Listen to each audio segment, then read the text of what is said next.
Hello అండి, అందరికీ నమస్కారం. Welcome to my channel. దీన్ని ధ్వజస్తంభం అరుగు అంటారండి మేము మా భాషలో.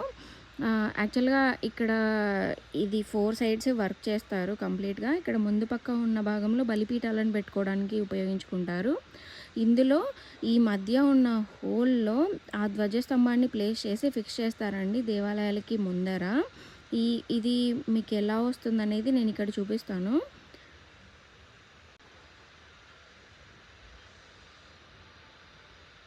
మామూలుగా ఏ టెంపుల్‌లో అయినా ధ్వజస్తంభాలు పెడతారు కదండీ! ఆ ధ్వజస్తంభానికి చుట్టూ భద్రతగా, సేఫ్‌గా, సెక్యూర్డ్‌గా ఉండటానికి ఈ అరుగులాగా కడతారు.